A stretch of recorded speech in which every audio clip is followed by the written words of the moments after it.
Hello, in this tutorial I'll show you how to give your portraits a gritty, stylized, HDR-like effect with a few tricks in Photoshop Elements.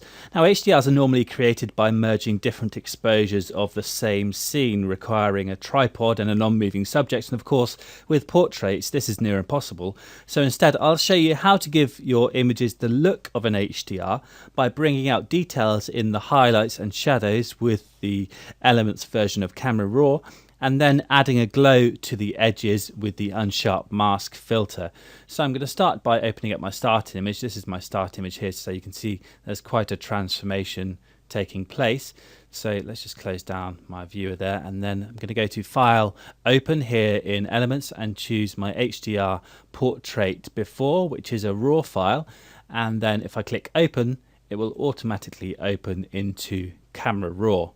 Now I'm going to go to the sliders here in the basic panel on the right, and the first thing I'm going to do is drag clarity right up to 100, and you'll see how that just gives me a gritty finish.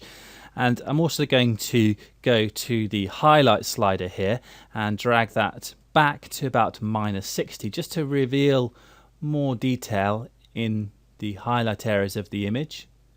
And I think we'll also do the opposite with the shadows and drag that up to about +70, +75, somewhere around about there, and that will lift the shadow tones, and you'll see the effect that has if I just check and uncheck preview, how that's already a dramatic difference. Now I'd also like to mute the colours, so I'm going to bring saturation back to about -25, somewhere around about there, and also just compensate by upping the vibrance, which will increase the saturation of the less saturated colours. I'm going to bring that up to about +30. Now before I open, I'm just going to go to the detail panel here and use the sharpening and noise reduction sliders just to add a touch of sharpening and also to reduce the luminance noise. Now this kind of work is always best done when zoomed into 100% view, so I can double click the zoom tool to quickly zoom in to 100%, and then I can just drag up to the face over here to see how this is going to affect my image. And I'm going to bring the sharpening amount up to about +36, and then I'm going to go to the luminance slider and drag that up to about +25, and you'll see how that just helps to get rid of some of that noise, particularly in the background where we have that graininess. If I just check and uncheck the preview again, you can see how we're able to tone down the graininess across the image. Now I can double click the hand tool to bring me back out to the full screen view, and I'm happy with that, so I'm going to click Open Image to open it into Elements. Now once open, I'm not going to do anything at all to the image. I'm just going to save it by going to File, Save As, and I'll leave the same file name and just choose Format TIFF. Now you might think, why not save as a JPEG instead of a TIFF? The reason why I'm saving as a TIFF is because JPEGs are a lossy file format, which means that every time you open and close them, they compress and uncompress data, which eventually leads to a loss in quality. If you save as an uncompressed TIFF, then it means that you're never going to lose that quality. So that's why I'm going to save as a TIFF instead. So I'm going to click Save to save as a TIFF. I choose Image Compression None and hit OK. And the reason why I'm doing this is because I want to run the image through Camera Raw again to give me an extra boost in clarity. So I'm just going to close the image down and then go to File, Open As this time. And you can see I can choose my image here. So this is my TIFF file, so I'm going to highlight that. And in the Open As options down here, I can choose Open As Camera Raw, which will allow me to open my TIFF into Camera Raw. So now if I click Open again, up pops the Camera Raw interface with my TIFF image, and I'm going to boost the clarity again by dragging it right up to 100 once more, and you'll see how that just gives me a really grungy finish. I could also perhaps just up the contrast slightly. Let's bring that up to about +20, and I think we'll up the vibrance to about +10, and I'm happy with that, so I'm going to click Open Image again. Next I'm going to go to the Layers panel by just going to Window, Layers, and in fact let's just drag it out over here and get rid of the rest of my panels. And I'm just going to hit Command or Control and J to duplicate my background layer. That's Command J on a Mac, Control J on a PC, and that's one of the most useful shortcuts you can learn in Photoshop. And now I'm going to apply the unsharp mask to this top layer here. So I'm going to go to Enhance and Unsharp Mask. Let's bring this over here. And let's just focus on the eye here.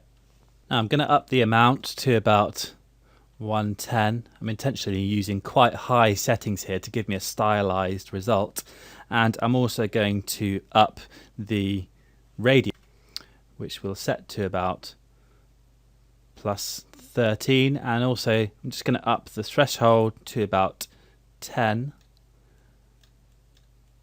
just to rein the effect in over the finer pixels, and you'll see how that gives me a glow around all of my edges. So I can hit OK to apply that, and if I toggle that layer on or off, you can see the effect that has on my image. But I'd like the effect to be applied in certain areas only, so I'm going to add a layer mask to this top layer to hide the effect. Now if I hold Alt and click the Add Layer Mask icon, which is this one here, that will give me a full black mask that completely hides everything on that layer. I can then paint with white while this layer mask thumbnail here is highlighted. I can paint with white over the image to reveal parts of that layer to bring back that unsharp mask effect. So I'm going to grab the brush tool and I'm going to hit D to set my foreground color to white, and I'm also going to choose a soft edged circular brush tip from the brush picker here. Something like that one there will be fine. I can then use the left and right square bracket keys on my keyboard to change my brush size for a larger or a smaller brush, and I also want to zoom in close to the face, and again I can simply double click the zoom tool to bring me back in to 100% and then grab the brush tool again, and I can paint with white, and you'll see how those white areas appear on my layer mask thumbnail there, and notice how that brings back that stylized unsharp mask effect over certain areas of the image. I'm just going to zoom out slightly with Command or Control and minus, and then I'm just going to paint over the clothes here to add that gritty sharpening effect. And I think that's all we need to do. If I go over an area that I don't want sharpened, I can hit X to flip to black and then just paint to tone down the effect in certain parts of the image like that. If I toggle that layer on or off, you can see the effect that has, where we're able to sharpen up certain parts of the image and give them a nice glow that kind of resembles the glow that you'd see in HDR images. Now the problem with revealing all this detail in the highlight areas is that we've managed to emphasize lots of imperfections in the skin, so I'm going to make a quick layer that I can use to retouch. So I'm just going to click the create new layer icon here to give me a new empty layer, and then I'm going to grab the spot healing brush tool here from the toolbar, and I can just zoom in slightly closer. I can hold the space bar to drag around, and then I'm just going to click over the image to heal these points. You can see in my tool options I have sample all layers checked, which allows me to paint on this empty layer to remove these marks and blemishes while sampling from those layers below.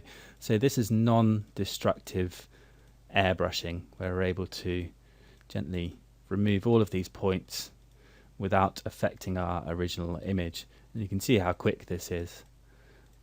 I can also use the clone tool in a similar way, so I'm going to grab that from the toolbar there, and I'm going to set the opacity down to about 20%, and again I'm going to check sample all layers.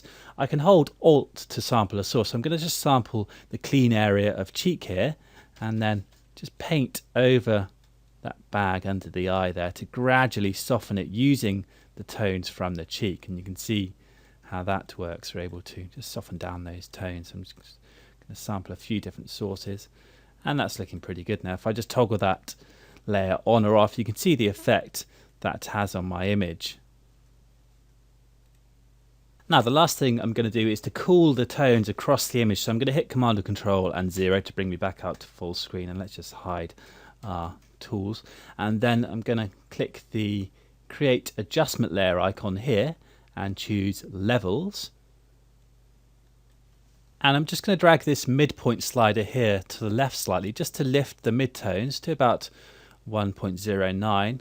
And then I'm going to introduce a couple of color shifts by using the channel drop down here. First of all, I'm going to choose red and then drag this black point slider inwards, and notice how that gives me a cyan color shift.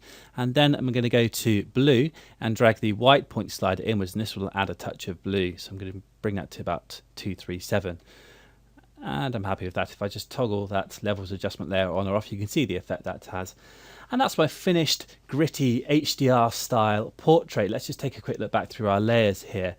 This was our original image, well, the image that we brought in from Camera Raw after saving it as a TIFF, then reapplying a double dose of clarity. We also used the shadows and the highlight sliders to reveal details in those parts of the tonal range. And then we duplicated the layer and used the unsharp mask filter to give us a glow, which we then applied selectively using a layer mask. We then used another new layer to retouch parts of the face just to get rid of some marks and blemishes before adding our levels adjustment to shift the colours. And that's it.